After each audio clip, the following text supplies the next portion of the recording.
the impact of Cradle to Cradle is huge because the companies that take it on decide to make the place better, like the Swiss textile factory, where the water was actually cleaner on the way out than it was when it came in, which is pretty incredible because it's Swiss drinking water. There you are. So just imagine if every Chinese textile manufacturing company on the planet decided to adopt Cradle to Cradle certification. And so now, in our lifetime, we could see the Chinese rivers get clean, just like that. Because they embraced the whole philosophy. When the book got reprinted, the Cradle to Cradle book in China 10 years ago, it actually says the circular economy on it. It doesn't say Cradle to Cradle, it says the circular economy. What we have to be careful is that we're not circulating toxins. We have to have materials that can go around safely. That's the hardest part. That's the hardest part.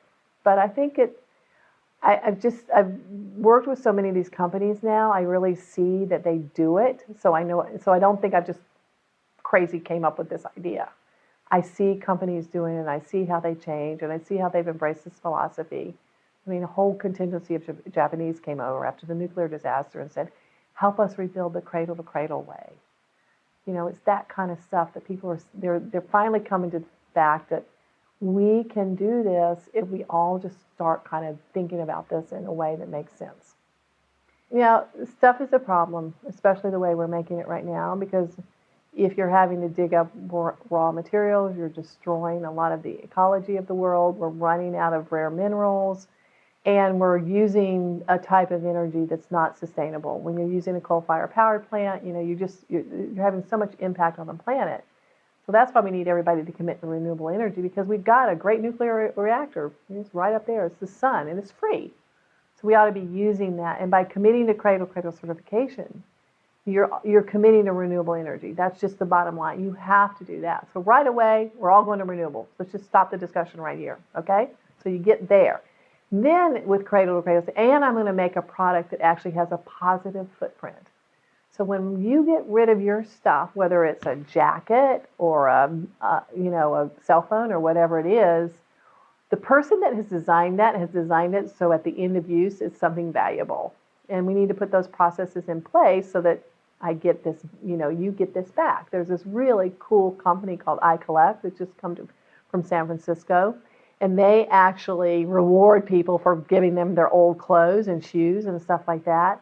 And they are recycling them in a way that's unbelievable, because a lot of it's going on eBay, some of it's going to third world countries where your old jeans or somebody else's new jeans, and then at the very end, it's going to be some kind of insulation for homes. But it's a very small piece of that. But so much of just our clothing is going to landfill. So they've got a process for getting that back, and all inspired by Cradle to Cradle. So stuff starts to take on a whole new meaning, because my less is somebody else much more. You know, I can reduce my house, I can go down to one car, I can have one television, whatever. But now somebody all the way across the world, that's exactly what they want. They want that small house. They want that television, the car. But if they can make that, if everybody over there would start to commit to Cradle, then that television keeps going around, around, and around, and around. And that car, same things, around and around. Imagine a car that cleaned the air. You know, I was at a cell phone charrette, and we were all, oh, cell phones are really bad for your hearing. I said, what if you did the Cradle to Cradle thing? You said, let's make a cell phone that actually enhances your hearing. So you see how just in a minute you start changing the way you think? Let's make a cell phone that actually makes your hearing better. It's a different design assignment, right?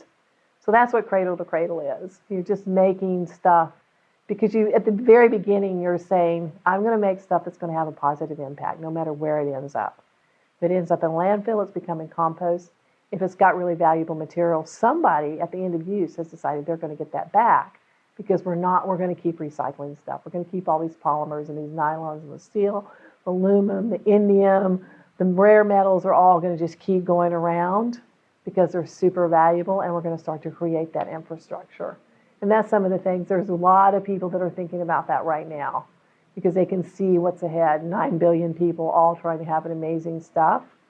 There's these ideas that we're going to lease things, that I don't buy a refrigerator. I'm just leasing the ability to keep food cold. At the end of the time, I'm taking the refrigerator back, and they're giving me a new one. because then you always participate in new technology. You know, that's the way technology can drive. I don't have to hang on to my old refrigerator because I've got a short-term lease on it. I've got a 3-year lease and I'm taking it back for the most energy efficient refrigerator on the planet. Now you can see how your stuff starts to get so much better. They're taking all the materials out of the old refrigerator, turning it out into another kick-ass cool refrigerator. And that's where we need to go, because we're not going to be able to tell the rest of the world you can't have stuff. But we have to teach them how to make their stuff so it doesn't have this incredible negative impact. My favorite, of course, is Method, Adam Lowry, who's the CEO. I guess he calls himself the chief greenskeeper. But in the very beginning, he said, I'm going to make a soap, but I'm going to make a soap that doesn't harm fish or people. So, you know, if a little tiny soap company can do it and make money, then there's lots of big companies that can do it. They can just do it. It's noble profit all the way, because it's so inspired, because at the very beginning you're saying, I'm going to have a positive impact on the planet with my product. It's easy. You can do it, baby.